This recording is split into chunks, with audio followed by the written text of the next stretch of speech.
Hey, I'm Adam. This is my Ford Transit. We're gonna do a van tour. I built this out over the last year and a half, and probably 50% of that was CAD time, developing all the models for the cabinets that you'll see in here, the shower pan, custom-built water tank. There's the heating system that is a two-staged hydronic heating system, and it's my second build. My background is I'm an engineer by trade, and I had some 3D modeling experience from that. I got all the CAD files from Ford for the interior, so that helped a lot with kind of dialing in this build. I wanted to build out a van just for traveling around Canada and whatnot. So starting at the front, we got the second row seat. So big thing was we wanted it to be a fold-away seat, so you could have space in the entryway, and it's perfect for a shower. So yeah, this just folds down like this. I bought this kit from Fenton, which has like a half-inch steel plate in the bottom, and that's what bolts to the van floor. The best thing is that it's pull tested, so it's rated for Canadian motor vehicle standards, and same thing with the American one.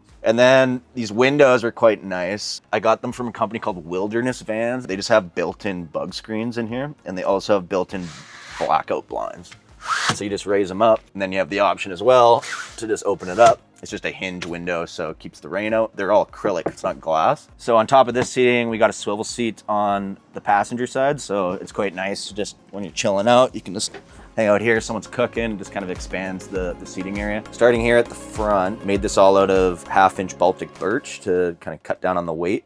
And it's all Baltic birch with Formica on top of it, which is really durable, and you don't have to finish it. All the edges of the Baltic birch are just lacquered up a little bit, and that's really all you gotta do. So it makes it quite easy and gives it a really nice finish. We angled this just as a nice feature so you could get in and out while the seat's folded down. And in here, you just got garbage can for the sink. You got hot and cold water from using the heating system. There's 30 gallons of fresh and 15 of gray. So the fresh is mounted underneath and the gray is mounted underneath. You got lots of countertop space here for cooking and whatnot, and lights that are on dimmers here, so you can dim those down. For the cabinetry itself, didn't want to do just to like limit the hardware, because hardware is actually quite expensive. Just did some like cutouts for the drawer pulls, and I got that idea from Vansmith. They have great cabinets, and yeah, kind of modeled my cabinets off their design. So then on this side, there's just some drawers you got cutlery up here, a little like drying mat, that kind of stuff in here. This is pantry for food and whatnot, and then bottom drawer is all your cooking ware. Up top, we have this upper cabinet that has these open hinges to keep the tops open. There's plates and whatnot up here, and then yeah, you can just put whatever up here. And then on top of these, you just got a spot for the window shades, just so you can block out the windows at the front and whatnot. Flipping over to the driver's side of the van, we got this other cabinet with a cooktop in it, 2-burner propane, and the propane tank's mounted underneath. So the brackets that mount it were also custom made. And then there's just a little cutoff switch here for the propane on the side. And then you got pretty big fridge, Nova Cool, pretty standard, but it holds a lot, so it's good. It's got a little freezer up top too, so you can put some ice cream or whatnot in there. The cubbies they were meant to just be kind of like some shelving area, extra storage that you can put in there. You can put a wine bottle in there, it fits in there perfectly. And then you also just have lighting switches again. They're all on dimmers. And then moving up top, some more overhead cabinet, just a bunch more storage. And then in here is your control system. So this has a switch for the Wii Boost, inverter on off, and then this is the bed lift system. It'll go up and down if you hit that. And then you just got max air controller.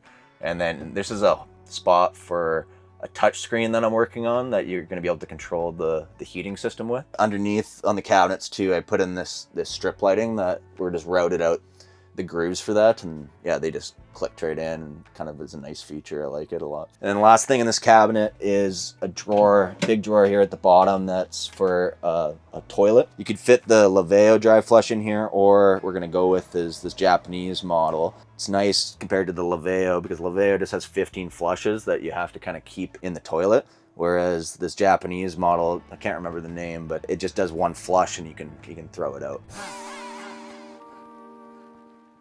I'm Nate Murphy, and I have literally just bought this van to show you how to build a van. We have made a really detailed course which will help you go from this to this. You will learn everything you need. We help you specify your electrical system and you'll be able to access the community all building their own vans at the same time.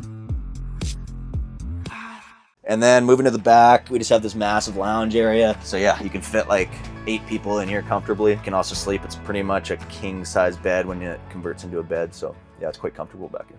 Yeah, it's got some fake leather upholstery on there. That's the only thing in this build that I didn't do myself. Got someone else to do that. It's like 4-inch cushions and it makes into a bed, so it's quite comfy. The depth of it is like 14 inches or so, and the back is purposely angled, so it's like super comfy to chill at. And it's nice, this kind of height, you can really just like lounge, so it's a good lounger. This table is just on a swivel, so you can just put it around wherever you want it. It just comes off and goes down onto these little inserts at the bottom here. And then there's some leaves that are stored underneath the upper bed that go in, and then the cushions just come down and make a bed. Underneath in the cabinets here, the front on the passenger side is the mechanicals for the heating system. So it's got the coolant to hot air exchanger, and then it's got the water to coolant exchanger for hot water. And then over in this cabinet is all storage, and then there's the water pump in there that draws water from underneath the van, the 30-gallon freshwater tank at the bottom. And then on the driver's side at the front underneath this bench seat is all the battery. So I got a 300 amp hour lithium ion battery. And then also one of the big things that I wanted was to be able to charge while you drive. Sterling out of the UK makes a really good product, and it's a 120 amp charger. So coming off the alternator, I'm getting 120 amps going into my battery bank. And then also in here is kind of the brains of the heating system. So this is like a relay board that's connected to a Raspberry Pi. And the relays run the solenoid valves and floor pumps and the Webasto. It's all connected to this system, and that's kind of the brains of everything. And the Raspberry Pi is connected to a 4G router. You can wirelessly connect to this, and you can turn on and off the relays and turn on your heating system while you're out climbing or biking or skiing, whatever it is. Also gives you the water levels in the freshwater tank and the gray water tank, and the temperatures of the floor, the inside, the outside. I'll just show you the upper bed right now. So this was all custom designed as well. The motor is a kit that you can buy, but the stabilization rails and the grooves that it runs on and the bed frame itself were all DIY. And then, so yeah, this comes down. And you can drop it. It's nice with this system because it's just on seat belts, is you can drop it wherever you want. And there's a little footstool in here that you can use to get in. But yeah, so if you want to go bunk beds, you can sleep 4 people very comfortably. But then if there's just 2 of you, it's nice because you can just drop it all the way down. This guy, this is just a little footstool in here. Usually I don't need it if I drop it all the way down, but just put that in and then come in. And it's like super stable. The bed system, so it's just on seat belts, and there's a motor that just spins. It's a 12-volt motor, and it wraps up the seat belts, and that's kind of how it goes up and down. And then you have these grooves on the side that are just 80/20 aluminum, and then it's just 1/2-inch Baltic birch sandwiching that 80/20 aluminum. That just keeps the bed from wobbling around. So that gives it kind of lateral support, whereas the seat belts take all the load. And the load on the seat belts is transferred into, at the back, it's transferred directly into the van frame at the back. But then up here at the front, there is no spot to mount it into, because you can't just mount it onto the cabinets because they're not strong enough. So I had to design a beam and framing system behind the walls that supports all that. All right, so coming to the back of the van, just gives you access to the back seating area, and then there's some storage back here. Just got some fold-away chairs there, and then this is like the water hose for filling up the tank. So yeah, I'm gonna go back inside, raise up the bed, and then we're gonna set up the lower bed so you guys can check that out. So yeah, to set up the lower bed, there's a few leaves here that you just gotta grab from underneath. Got that insert, you got this one, and usually I just throw that back up. And then this table comes off, screws off. Down, table goes in at the back, slides in, then you go first leaf, then second leaf, and then these just come into the middle. It's a nice tight fit. And then in here, there's a second cushion just to fill that gap. And you got full-size queen.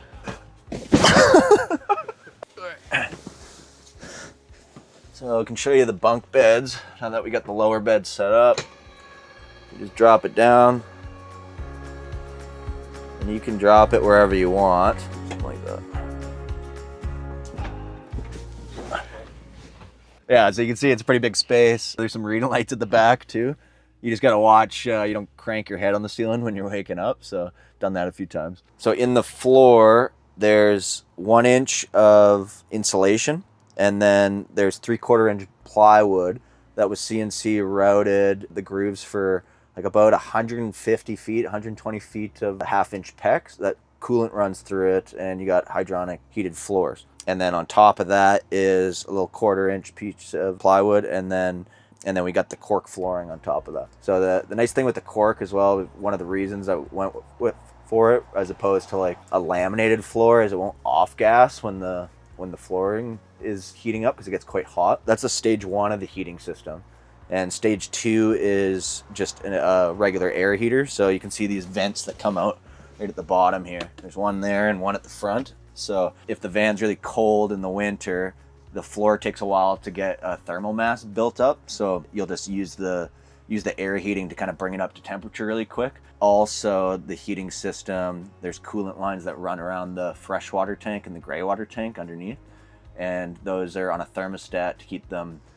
There's solenoid valves that are in here that open and close depending on the temperature in the tank. It'll be like a freeze protection switch. So yeah, we're at the front again, and this might be the last feature. It's the shower, built-in shower. So I'll show you how we set that up. So this just pops up, just leans up against there, and yeah, wanted to design this so it was really low profile. A lot of the ones that were on the market are just like way too deep for a van. So there is some out there that are the low profile, which are nice, but none of them were this big.